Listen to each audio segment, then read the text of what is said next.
दोस्तों नमस्कार, बिहनिया संध्या से मैं कौशल तिवारी।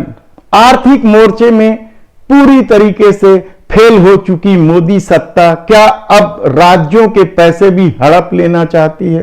क्या राज्यों को कर्ज लेने के लिए मजबूर कर रही है?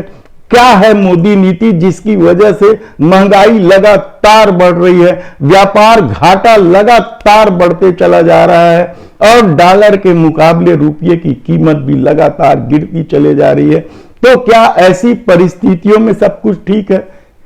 बिल्कुल ठीक नहीं है, क्योंकि 750 से अधिक योजनाएं या तो लंबित है या पैसे के अभाव में रुका पड़ा है।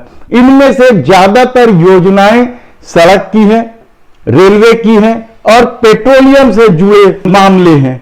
ऐसे में क्या अब केंद्र की सरकार राज्यों को जीएसटी क्षतिपूर्ति की राशि जब वह बंद कर चुकी है, तो जो शेष वसूले जाते हैं राज्यों के माध्यम से उसे भी देने से मना कर रही है। सवाल इतने सारे हैं कि आप सोच नहीं सकते कि किस तरीके से राज्यों को प्रताड़ित किया जा रहा है, कहा जाए तो गलत नहीं होगा। किस तरीके से राज्यों पर विकास के लिए प्रेशर बनाया जा रहा है और राज्य की तकलीफ यह है कि उनके संसाधन सीमित हैं और उन्हें सेंट्रल से कोई मदद मिलने की बात तो दूर, उनके अपने पैसे भी नहीं दिए जा रहे हैं। और यही नहीं, जो केंद्र सरकार की योजनाएं हैं उन पर भी पार्टनरशिप बढ़ा दी गई है।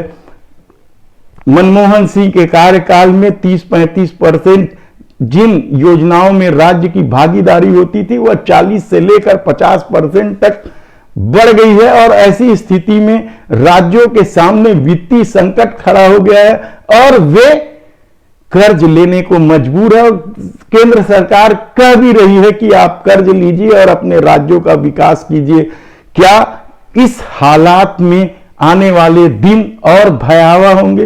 लोगों के सामने जीवन जीने का नए तरीके के संकट खड़े होंगे। महंगाई तो कंट्रोल हो नहीं रहा है, लगातार महंगाई अपने 2 गुने रफ्तार से बढ़ रही है और राज्यों को का पैसा भी जिस तरीके से केंद्र सरकार हड़प लेना चाहती है उससे राज्यों की वित्तीय स्थिति बेहद ही खराब हो रही है। छत्तीसगढ़ कांग्रेस के प्रवक्ता ने आरोप लगाया था कि हमें 56,000 करोड़ रुपए लेने हैं। इसी तरीके से दूसरे राज्यों की भी स्थिति है, लेकिन भाजपा शासित राज्य जो है वो मोदी के ठसक और धमक की वजह से बोल नहीं पा रहे हैं। ऐसी परिस्थितियां जब निर्मित हो रही हैं तो इसे क्या कहा जाए? कहा जा रहा है कि अचानक ही जीएसटी की जो क्षतिपूर्ति राशि जो राज्यों को दी जाती थी उसे बंद कर दी गई, जिसकी वजह से बहुत सारे राज्यों की वित्तीय स्थिति खराब हो गई। अब नया मामला सामने आया है कि जो शेष केंद्र सरकार राज्यों के माध्यम से वसूल करती थी उस पर भी हिस्सा नहीं दिया जा रहा है। यही नहीं, बहुत सारी योजनाएं जो केंद्र सरकार चलाती है, विकास की योजनाएं हैं, उसमें राज्यों की भागीदारी इस तरीके से बढ़ा दी गई है कि राज्य असमंजस में है कि वह योजना चालू रखे या न रखे।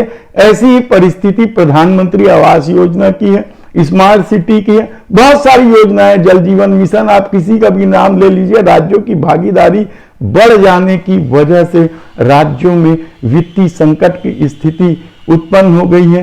राज्यों के अपने संसाधन हैं और उस संसाधनों के आश्रय 70% से अधिक राशि स्थापना व्यय में खर्च हो जाते हैं, तब विकास किस तरीके से होगा?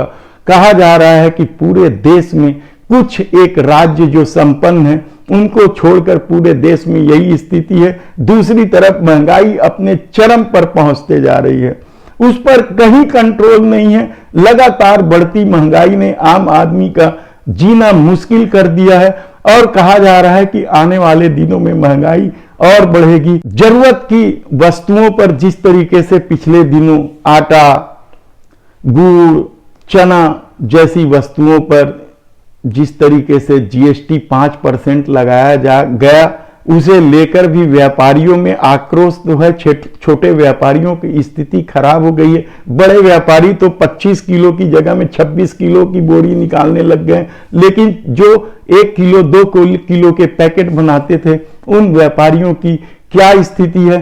दूसरी तरफ जीएसटी को गब्बर सिंह टैक्स बताने वाली कांग्रेस भी इस मामले पर ज्यादा कुछ नहीं कर रही है। वह भारत जोड़ो यात्रा में बिजी है।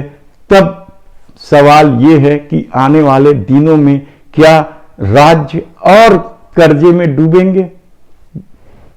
धन्यवाद।